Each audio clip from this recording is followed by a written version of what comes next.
Welcome in, everybody. It is episode 15, Gold Standard College Basketball Podcast. I'm your host, Big Papa. That is my co-host, Bobby Hoops. What is up, The big fella? standard is the standard. As we say, the standard is the standard. And today's episode is once again brought to you by our friends at Realty Executives Associates, aka us. We sponsor our own podcast. I don't even have to give you the bit. You know what the deal is. We can help you if you want it. If not, okay. But we're here to help whenever you want to, sell or buy a house. It's up to you when you want to do that. Hey, we had a lot go down the last couple of days. For those who were unaware, we had a big slate of games Tuesday and Wednesday for the SEC versus ACC games. In the past, it's normally been the SEC Big 12 matchup this time of year. And I personally really glad that it moved to the ACC. I think change up in the Big 12 thing was kind of getting stale. It was really just like Kansas and Texas. Every now and then Oklahoma was good. But other than that, that was kind of it. And honestly, they would always just do Kansas versus Kentucky or Tennessee. That was kind of it. Pretty much. So Tennessee played Texas last year. That was cool for the Rick Barnes part of it. But I agree. I mean, there's just more cool history. I mean, the Big 12 is a great basketball conference. They've got a lot of, especially in the last 10 or so years, there's a lot of good programs there, but they don't have the history that the ACC as a conference has. Yeah. And so it's cool. It's cool to see these our SEC teams go up against these historical ACC teams. It's cool. It's fun. 100%. Why not mix it up? Hey, when you're a sicko, you just want to watch ball. But for us, it's a good change of pace. So here's what's going to happen, ladies and gentlemen. I'm going to push through those games real quick. Ended up actually being a tie, 7-7. But here's some of the scores from Tuesday and Wednesday. So we had South Carolina and Notre Dame. South Carolina won 65-53. The one note I had about South Carolina, and it's kind of making me sick to my stomach. Meechie Johnson, he went off for 29 points. Folks, if you're asking me, is South Carolina good? I don't know yet. Haven't really played anybody. They're almost on the – by the way, the power rankings, whenever it goes through the computer system, computer's been down a couple days for our Twitter account. It'll get pushed out. They might be in the they'll be in the like frisky but fun category probably. We'll see. LSU travels to New York. They get beat by Syracuse 80-57. Just bad night for LSU. Mizzou took on. They're not going to be good for a while. No. Mizzou won 71-64. Unfortunately, I will use this as my say something nice about Mizzou segment. Sean East, he had a good game. He had 21 points. Other than that, kind of it. Dennis Gates. Credit to you for being nice. Good. Thank you. But I also still want to add Dennis Gates will be gone at the end of the season. You're welcome. Florida they actually lost to Wake Forest 82-71. Vandy just gets took a beating against Boston College 80-62. The Dogs down in Athens went down to Florida State, won it on I was about to say last second bucket, but they hit a bucket with a second and a half left, ended up winning 68-66. So good for the Dogs. All right, Dogs. Yeah, that was nice. Good. That was nice. Good thing. Can they just you've got enough in football. You don't deserve to be okay at basketball too. It's not fair. It's obviously impossible and not allowed in physics just doesn't make sense for a school to have a dominant football team and also a college basketball team. I don't like it. Florida did it. Yeah, it's drawn up too many bad memories of Florida in the late 2000s, and I can't. Yeah, we're not doing that again. It's disavowed, at least from us. It's not allowed. Auburn took care of business against Virginia Tech, 74-57. All right, I'm going to plunge through real quick on these next four games that I think we would say was probably outside of our respective teams was the next most important. Bama goes down against Clemson, 85-77. Honestly, pretty good game. Here's a couple notes I made. This was actually the strong point. If you want to get started, Nate Oates had a comment after the game. He said, "We are literally not tough enough to compete for an SEC championship right now." Wow. Whoa. And that's coming from, some would say arguably the best coach in the SEC. Some would say one of the best coach in the SEC. Right. I've said both of those things. Does that mean I think he's the best? No. He's one of the best. You could argue he's the best. Yeah. I feel like I need to clear that a little bit. But anyway, those some heavy words from Nate Oates there. Yeah. Here's a couple things. Tide was up with 7 with 13 minutes left, and then just kind of crapped the bed. Clemson scored 52 in the second half. Yeah, they popped in off. your house. Yeah, that was led by their boy PJ Hall. He had 21 points, 8 rebounds, and 4 blocks. Monster game for him. 3 of his teammates were also in double figures. The one bright spot, at least for Alabama, was Mark Sears. He had 23 points. He went 4 from 9 from 3. Other than that, here's I'm kind of putting it in my big picture note, at least for this game and the next couple ones. I've put down Bama, for those who are unaware. They are 1-2 so far against power conferences. They went 4-0 against mid majors. In KenPom ratings coming into the game, they were first in offense. However, they have been 61st in defense. So you may say, are they like, are we heading for a downslide? I don't know. It's probably the same conversation for a lot of teams, which is it's still November. Well, literally the last day of November. Let's just see what happens. So, figure it out. A lot of ball to be played. But apparently you're not tough enough. I didn't say that. That was your head coach. Hey, Mississippi State, the Dogs in Starkville, we're starting to get hot the last couple games. They lost to Georgia Tech, 67-59. That was an upset. Yeah, Mississippi State, I think, was ranked 21st coming in. Couple notes: Georgia Tech never trailed in this game, so it's pretty impressive for them to never lose the lead. State shot 31% overall, 20 of 65. Not good, Bobby Hoops. Coming into the game, however, Mississippi State was on a good track. They had wins over Arizona State, Washington State, Northwestern. So I know for folks in Starkville, it was like, hey, we're feeling pretty good, especially when you've got the fact that Tolu Smith has been injured. Word is he may not be coming back till like January. Yeah, I think that was the initial reports when he got hurt. I guess that was about a month ago. Yeah.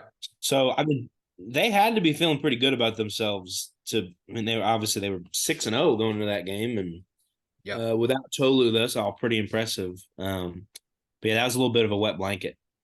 Yeah, not good in Atlanta. One thing about State, big picture, they do get Kashawn Murphy back, so it's a good thing for them. He'd been hurt the first 5 games, so if you're going to have Tolu out, you at least want one of your other better players back. So maybe a little bit of that South Carolina category of, I don't know. We'll see what happens. Fun and frisky. A&M, shout out to one of our arguably biggest A&M listeners, had made a comment. Apparently, we don't talk enough about the Aggies. So, you know what? Here you go. I'll give you a spotlight. Here you go. Virginia, you lost. Virginia didn't lose. Sorry, A&M lost to Virginia. That's what I'm going to talk most about, your Aggies. 59-47, bad night. Super bad night. Yeah, they had to go to Virginia. Virginia got them playing their style of ball. They slowed it down, which A&M does have the ability to, play that kind of game. Virginia put the clamps on them. Yep. And they only had 21 in the second half. And that's going to happen. And this is how it happens, because even Buzz Peterson, or Buzz Williams, I don't know why, Buzz Peterson's the yikes.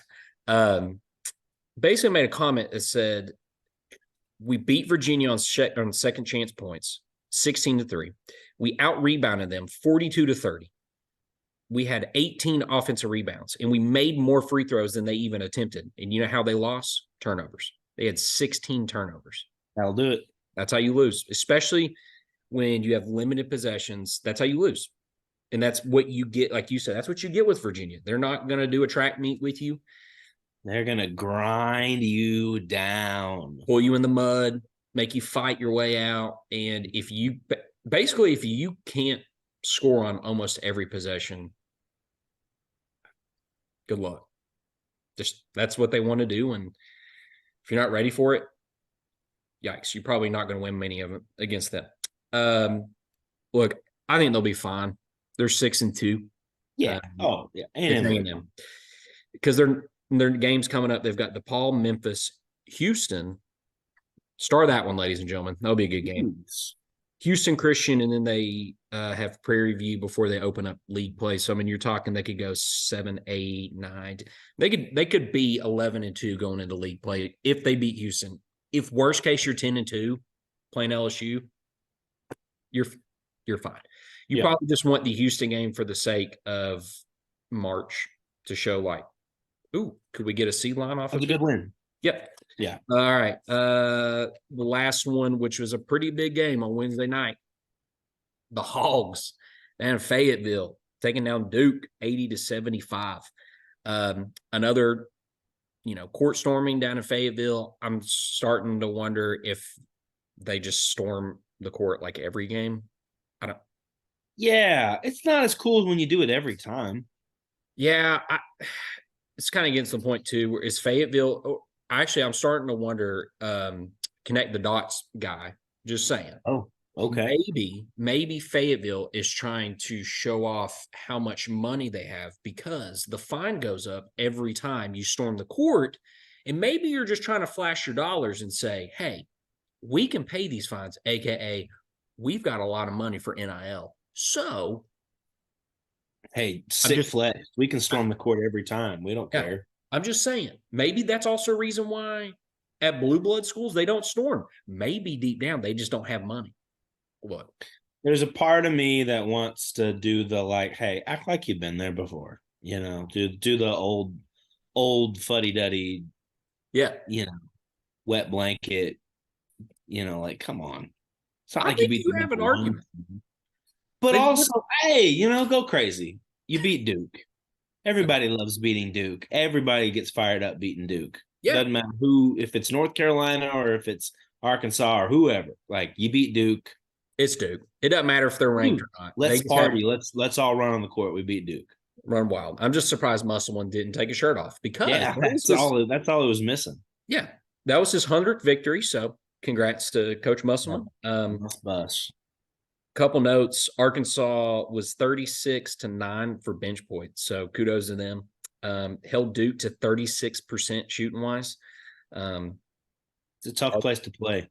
Yeah, with 100%. Their boy Trevin Brazil, he went off for 19 points, 11 rebounds. Khalif Battle, he had 21 points off the bench. That was a good, strong game for him. They did play without their leading scorer, Tremont Mark.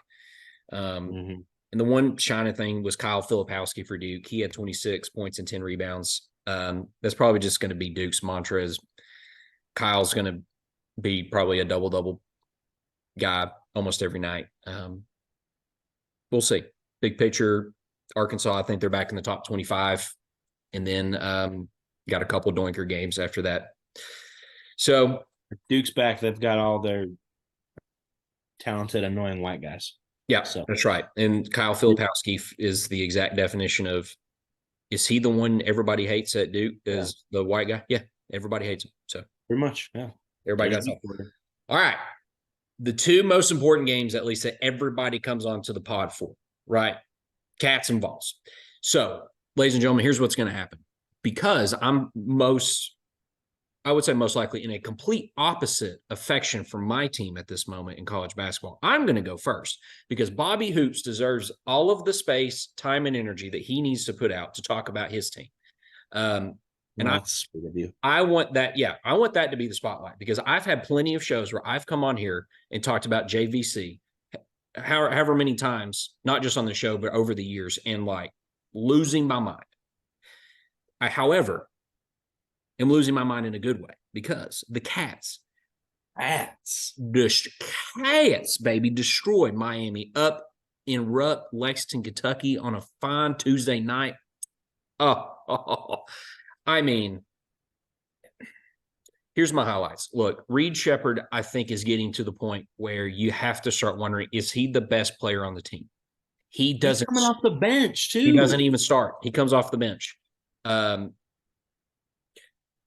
When he and Rob Dillingham both check in, you almost have a little bit of a, I don't know if it's a sigh of relief or kind of like a, ooh, let's go. The electricity is about to jump up and we're going through the roof, baby. Because when they check in, good things happen. Reed Shepherd, I think the last note I saw, has the highest plus minus in college basketball at like 17 and a half. Oh my gosh. For those uninitiated on like, what does that mean? Plus minus on basketball, because it's not just college basketball, it's sports in general. Look, simply to say, when Reed Shepherd comes in the game, good things happen. That's pretty much what plus minus means.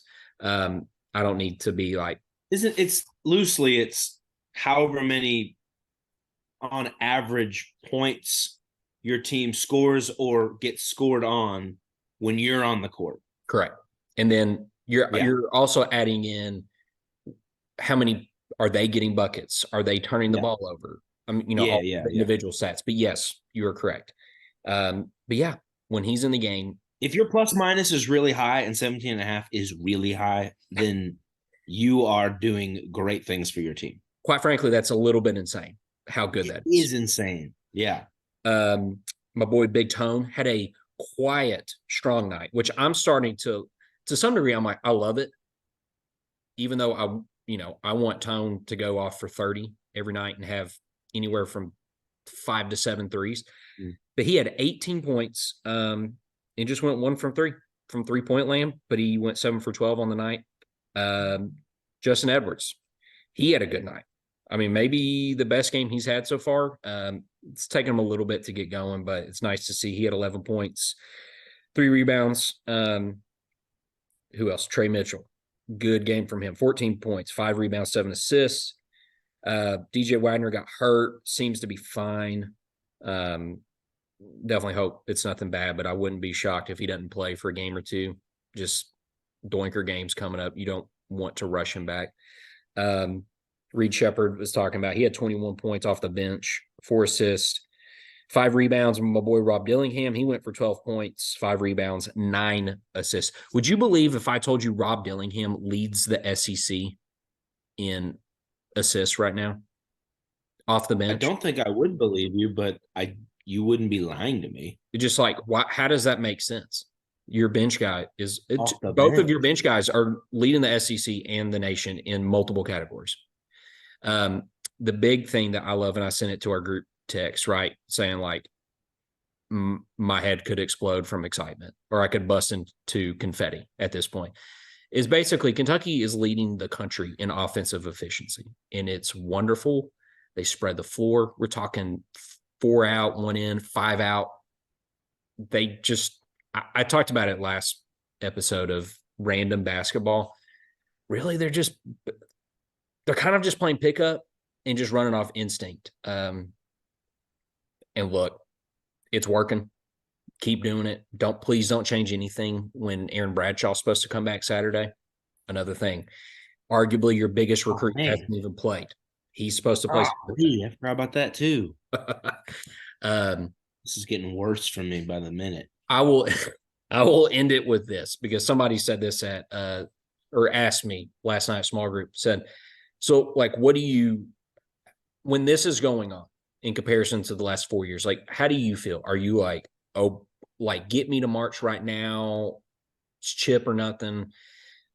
Yes, it's like championship or bust with me pretty much almost every year. But I said right now, because of how different it is compared to the last couple of years, I think I'm more in like, I'm just trying to enjoy every game as much as I can, because they're electric, they're fun to watch, they fly up and down the court. It's fine to give up points at this, segment of the season. I'm okay with that until you get your big men back, figure out defense. But otherwise, like, put points up, baby. That's the essence of basketball. It's like you're trying to get the ball in the hoop. If you want to do the Virginia, make it a slugfest and hope you get 60, that's fine. I left that segment years ago. Hate it. It's not fun basketball. Kind of dread it. Spacing out a Wednesday, Tuesday night, at 9:00 to stay up for, well, I hope we score 70 tonight. Yeah. I hope it's fun. Now it's like, I can't wait. And if we lose, so be it. But there's a good chance we're going to score like 90 points. And it's just going to be a lot of fun. So, all right. That's me. Bobby Hoops, please, whatever you need to say, get it out. What's been going on? What happened the other night with North Carolina or before? Whatever you want to do. Oh, man. I guess I'll start with North Carolina. I mean, and then maybe go into like what the last week has been for a Tennessee basketball fan. But last night was crazy and down, and it was a roller coaster of a night. Tennessee came out in the first half against, first of all, North Carolina beat Tennessee last night 192. And the first half was amongst one of the worst halves of basketball I've watched Tennessee play in a long time. Rick Barnes even came out in the start of the second half and told the sideline reporter guy that was the worst half of basketball I've ever seen a Tennessee team play since he's been here. So that's, we're coming up on a decade here. So that's saying something, especially for us to be ranked a top 10 team. From the jump last night, North Carolina, it was a mix the whole night of North Carolina just couldn't miss. I mean, they were, let's see, on the night, they were 12 of 28 from three, 32 of 38 from the line. They could not miss. So they already were off to a bad start there. And sometimes you can't. Sometimes teams just make more shots. But doubly the problem was they just looked like they wanted it more. They hustled more. They got us to turn the ball over a ton. They're diving for the loose balls quicker than we are. They just flat out wanted it more. And we just looked like zombies in the first half. Outside of Josiah Jordan-James, he was really the only player in the first half who was able to keep us within any sort of a reach. It was 39-61 at halftime. I mean, the idea of a Tennessee team, which is like anytime you turn on a Tennessee basketball game, they are just, the announcers are always fawning over our tenacity, our toughness, our defense, and the idea of a Tennessee defense giving up 61. And I know North Carolina is North Carolina, and you're playing in their house in the Dean Dome. They're a really good team. They'll be a top 10 team before long, maybe even after this week. Still, I mean, it was just completely not what we do, at least historically. But I just had a feeling going into halftime, like, we are so much better than this. We are so much better than this. I got to believe we are going, as much as you can, down 22 at half. That's not insurmountable. We can get back in this. And they did. Credit to the team. They showed a lot of heart in the second half. And if we were going to do a dog of the week, my dog of the week would be Dalton Connect. He is just as advertised. Once again, He had 37 last night in the Dean Dome. He tied the all-time record for most points scored by an opposing player in the Dean Dome. I mean, he hoisted us on his shoulders and carried us back into that game.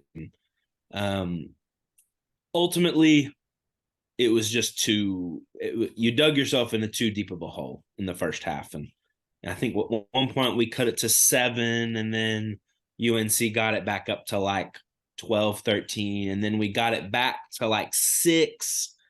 And we could just never quite get over that hump. And then the killing blow at the end was Connect rolled his ankle. He was driving to the hole, went to go make like a jump stop move, and one of his, I can't remember if it was his right or left foot, landed on another guy's foot, and he rolled his ankle. He gets, kind of carried to the side. It was just like the last thing you want to see. Like I would, it just, our best player goes down, and you knew we weren't going to win at that point. So like, I was encouraged that, we clamped down on defense. We, started to get UNC to miss some shots. But it was a weird up and down game. Josiah had a great game. He had 20 and 5 and a few assists and a couple blocks. Connect was Connect. I mean, he's just 37, 4 of 8 from 3. He was everything. Adu had a really good game too. Offensively, there were a few moments where UNC, really challenged him to like, hey, we want you to be the one taking the shot. We're going to sag off of you to help elsewhere. We're going to try to put you at the free throw line. And Adu made him pay most of the time. I mean, he had 13 and 4. The big obviously we weren't ourselves in the first half. Outside of that, if we're going into the more of like what's been going on the last week for us, I have two minds about it as usual. The first one, and the rational part of me, is saying, hey, it might be November 30th, but it's still November. You've played number 2 Purdue, number 1 Kansas, number 17 UNC at UNC in the span of a week. UNC will be a top 10 team soon. You lost all 3 of them. You were in all 3 of them. It's okay. We're going to be okay. Hopefully Connect is not out too long. I mean, I've not seen any updates today as far as what the timetable is for his return. I saw 1 or 2 tweets last night that he was, had to be helped back to the locker room. But then I saw another tweet that he walked to the bus without even a boot on. He had a little bit of a limp, but so I'm sure they're running all kinds of tests today. Hopefully he's back by SEC. I'm assuming we won't see Dalton Connect for December. Maybe mid-January when we get him back. But so that's a bummer. It's going to force a lot of our guys to step up. And they need to, because these last 3 games have showed to me our 2 big problems right now. Number 1, we just don't have enough strength offensively and just physical strength in general in the post. Adu did his best last night. Poor guy. Last 3 games, he's had to deal with Zach Edey, Hunter Dickinson, and Armando Bacot, who 3 of probably the, Edey's returning Naismith Player of the Year. Hunter Dickinson's probably, he'll be up there for Player of the Year. Bacot, I think, is all time at UNC, and at UNC in double doubles. Like, he bullied Adu all night. Made us pay by making it. They were showing that Bacot the last 2 or 3 years was like a 60% free throw shooter. He's up to 88% this year. Yeah, he's good. He made us pay big time. And Adu, bless him, he could not bang with Bacot last night. He's just not. Adu's more of a, maybe a shot blocker, finesse player type thing, but he's just not physically strong enough. We didn't have Tobe Awaka because he sprained his ankle last week. He's more of our physical rebounder, defender, big man. But without having him, it's Adu, and then you've got freshman JP Estrella and freshman Cade Phillips, who they both have height on them for sure, and they're centers, but I bet they both weigh 175 pounds soaking wet. I mean, we have no post presence, really. I mean, Adu's a good player. Awaka's a pretty good player. But that's where it's like, oh, man, it's a glaring hole that we have right now. And then on the flip side, on the other, I guess, end of the court is the guard play has been, it's been very suspect. Vescovy looks like a zombie right now. I mean, he looks a step slow, which he's always kind of been a step slow. He's never been much of an athletic player, Sure. but he's not making a shot. He only played 14 minutes last night. That's It not a was lot really weird. for He him. was 0 of 1, played 14 minutes, 0 points, with 4 fouls. Now, the fouls is a thing, but something's not right with him. There's been a couple reports that he's got some personal things going on. I think something about his grandmother passed away over this. I'm not sure. Something's not up with Vescovy. Ziegler, he's still working his way back to 100%.